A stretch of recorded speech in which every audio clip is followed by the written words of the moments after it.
Assalamualaikum warahmatullahi wabarakatuh. Alhamdulillah, pada pagi ini cikgu akan ajar satu tajuk bagaimana untuk merekod urus niaga secara hutang ke dalam belanjawan tunai. Seperti mana yang kita tahu, belanjawan tunai ni kita hanya merekod semua duit masuk dan semua duit keluar sahaja, ya.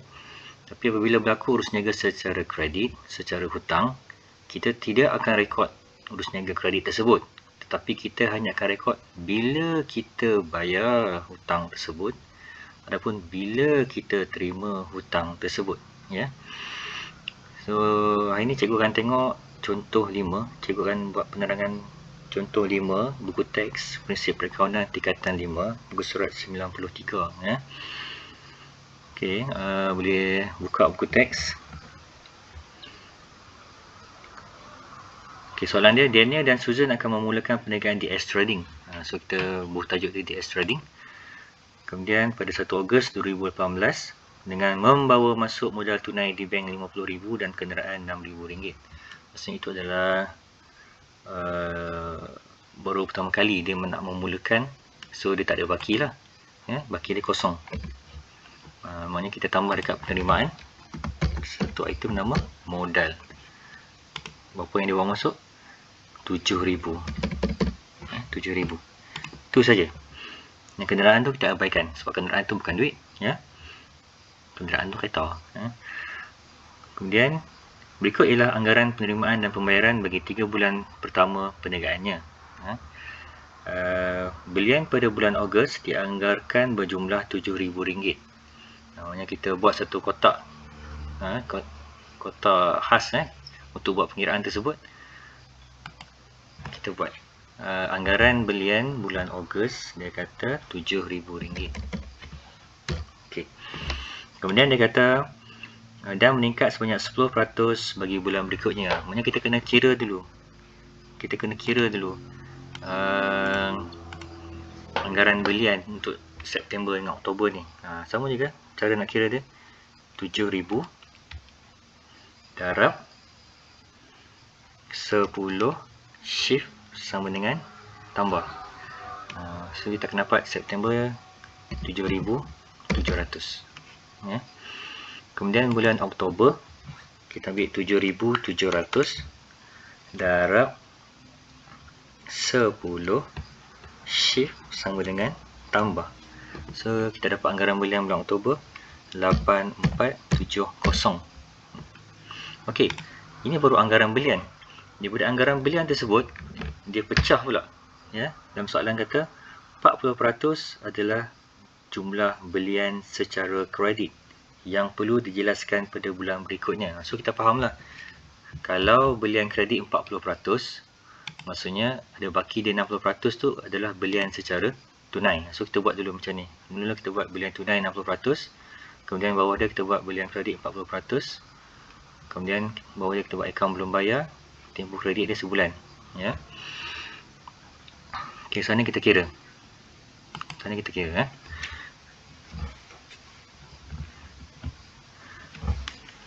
Daripada 70 ni, daripada 7,000 ni, kita akan pecah kepada 60 dengan 40. Guna kalkulator. 7,000 darab 60 shift sama dengan, so kita akan dapat jawapan dia 4,200. Belian tunai itu maksudnya belian yang berlaku secara tunai pada bulan tersebut, ya, pada bulan tersebut. Okey, untuk dapat yang 40% ni, baki dia kita tekan tolak, jangan buat apa-apa kat kalkulator.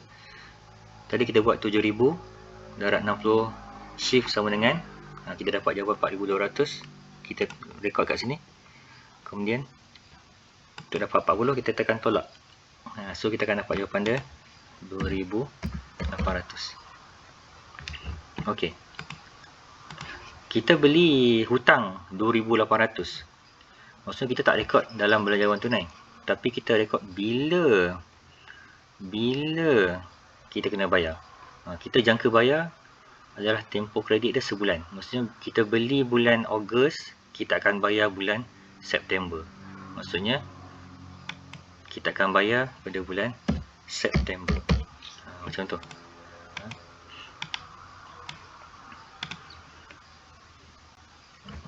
Sekarang kita rekod dulu mana kita boleh rekod. So kita rekod yang pertama ialah belian belian tunai bulan Ogos. Berapa? Yang ni.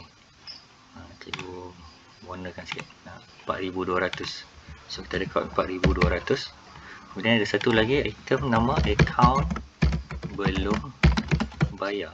Account belum bayar yang ni. Kita bayar bulan September 2,400. Boleh faham tak?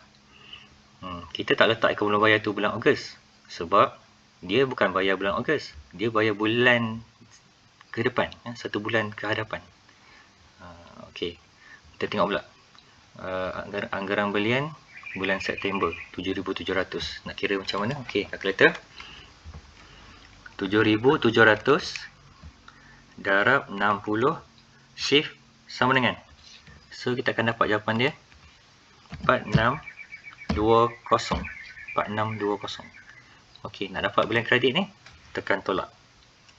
So kita akan dapat jawapan 3080.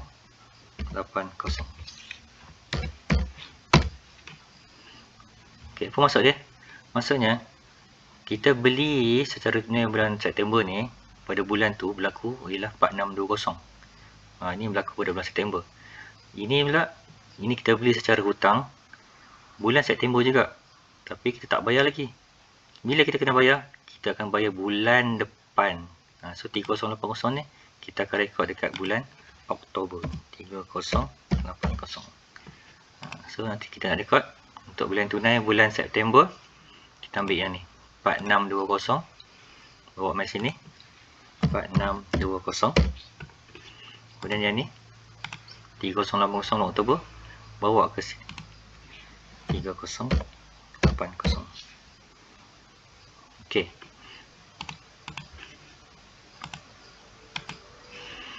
Alright. Sekarang kita kira untuk bulan Oktober pula. Sama juga 8470 ni kita kena kira 60-40. So ambil kalkulator. 8470 darab 60 shift sama dengan.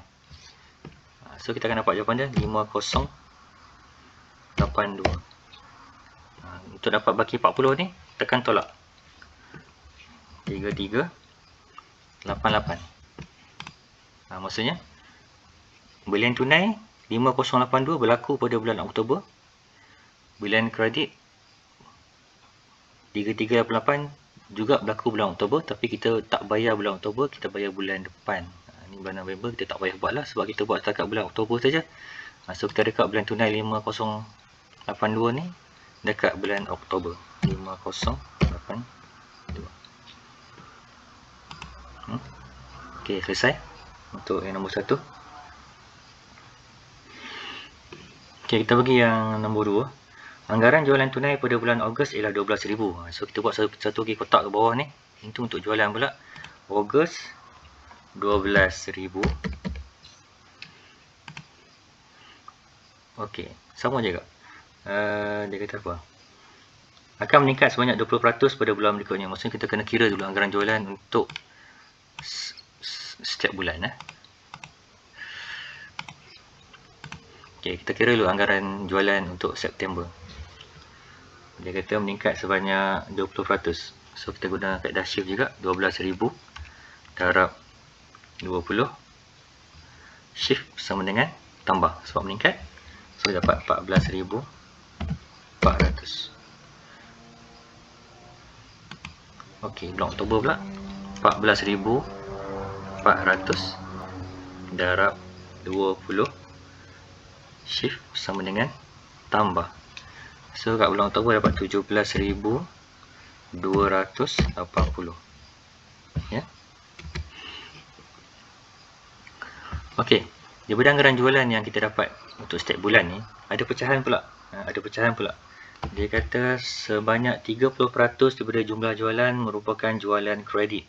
30%. 30% adalah jualan kredit. Maksudnya kita tahu lagi selebihnya ialah 70% jualan tunai. Ini kena tahu sendiri. 30, 70. Kalau 40 mesti 60. Kalau 50, 50. Kalau 20, 80. Mesti cukupkan 100. Kemudian dia kata tempoh kredit pun sebulan juga. Maksudnya kita jual bulan Ogos. Kita jual hutang bulan Ogos, tapi kita tak dapat lagi duit bulan Ogos. Kita dapat duit bila? Kita akan dapat bulan September. Maksudnya kita akan rekod pada bulan September. Dapat duit bulan September, baru kita rekod. Okay, sekarang kita kira dulu ini. Jualan tunai 70% ni. 12,000 darab 70 shift sama dengan. So, kita akan dapat jawapan 8400. Kemudian tekan tolak. Itu kita akan dapat jawapan untuk jualan kredit 3,600. Apa maksud dia? 8400 ni kita dah dapat duit untuk bulan Ogos. Tapi yang 3,600 ni tak dapat lagi duit. Kita dapat duit tu bila? Bulan September. Maksudnya kita akan rekod dekat bulan September macam tu. So kita nak rekod macam mana? Ini jualan ni duit masuk. Kita buat satu item. Nama jualan tunai bulan Ogos. Bulan Ogos ialah 8,400. Okey, macam tu. Kemudian ada satu lagi akaun nama. Akaun belum terima. So, orang tu akan bayar kat kita pada bulan September. Jangkaan dia 3,600. Macam tu. Ya. Okey, kira untuk September pula. 14,400 darab 70 shift sama dengan. So, kita akan dapat 10080. Kemudian tekan tolak. 4320. So, sama juga. Kita buat jualan kredit bulan September, tapi duit tak dapat lagi. Kita dapat duit bila? Kita dapat bulan depan. So, kita rekod dekat bulan depan.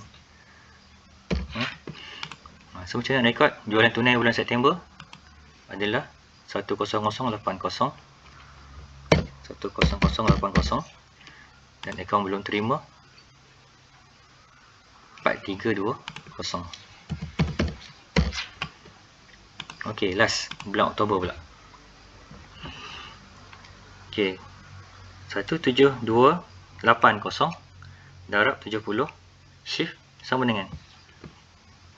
So, sini kita dapat 12,096.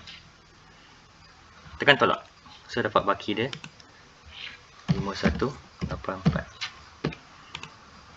Sebabkan kita buat setakat bulan Oktober je, kita tak rekod lah untuk bulan November. So, kita ambil jualan tunai untuk bulan Oktober ni 12096. 12096. Okey. Selesai. Nombor 2. Nombor 3. Pada bulan September, Daniel dan Susan membeli alatan pejabat bernilai 8,000. So, bila beli alatan pejabat, duit keluar. So, kita bubuh dekat bahagian pembayaran alatan pejabat. Bulan bila? September. Cari bulan September. So, nilai dia ialah 8,000. Kita pun tulis 8,000. Dan apa lagi? Anggaran belanja bulanan. Tiga-tiga ni maksudnya tiap-tiap bulan sama. Anggaran belanja bulanan maksudnya pembayaran lah. So, kita ada gaji 8,000. Semua 8,000. Kemudian kita ada kadar bayaran. Kadar bayaran 150. Ini tiap-tiap bulan pun 150. Kemudian belanja am kita ada 400.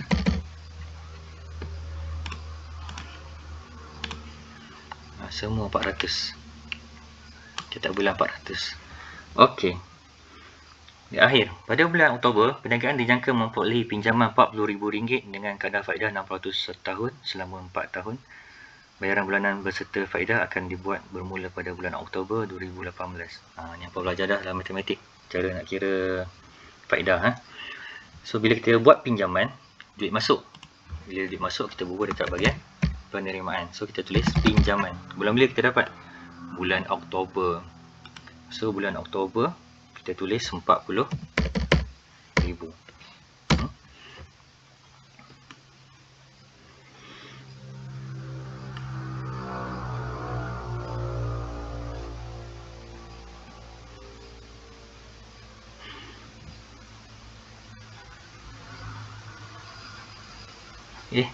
Modal tadi silap bukan 7,000. Modal tu 50,000. Minta maaf ya. Oh, perasan tersilap ambil. Okey. Okey, sambung. Kemudian bila kita buat pinjaman, kita kena bayar faedah. So kita bila bayar ni macam duit keluar. Ansuran pinjaman.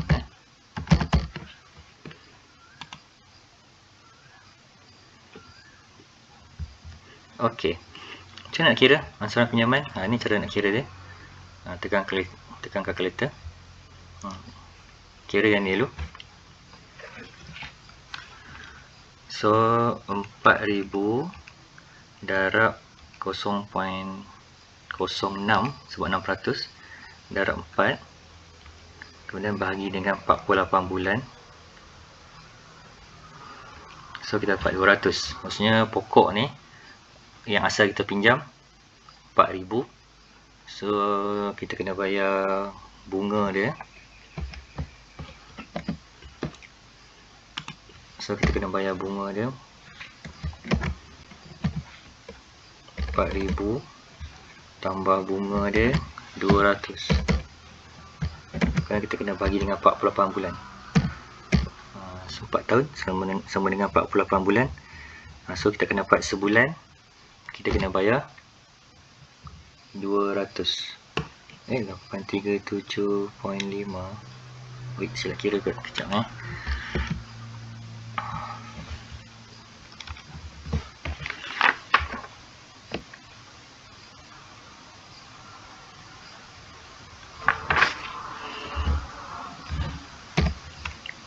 40,000 darab 6% darab 4 tahun bahagi dengan 48 bulan. So kita dapat 200.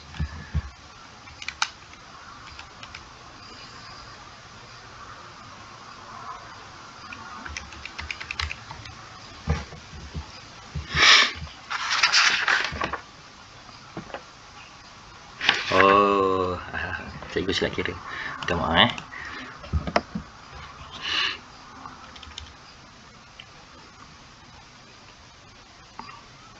40,000 darab 6% darab 4 tahun. Kemudian kita campur dengan 40,000.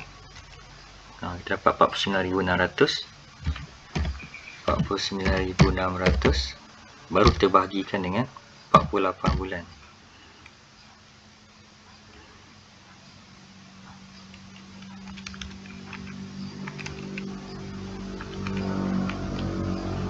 Kita akan dapat jawapan dia 1033.33. So kita ambil nombor bulat je lah. Kita buat kat sini 1033. So selesai kita punya belanjawan tunai. So cuba fahamkan video ni. Tadi cikgu silap sikit dekat modal tadi. Cikgu pergi bubuh 7,000, hakikatnya 50,000. Tersilap dengan ansuran pinjaman tadi. Ni cara pengiraan dia. Okey, Wallahualam. Ada masalah apa-apa boleh hubungi cikgu. Okey, jumpa lagi. Assalamualaikum warahmatullahi wabarakatuh.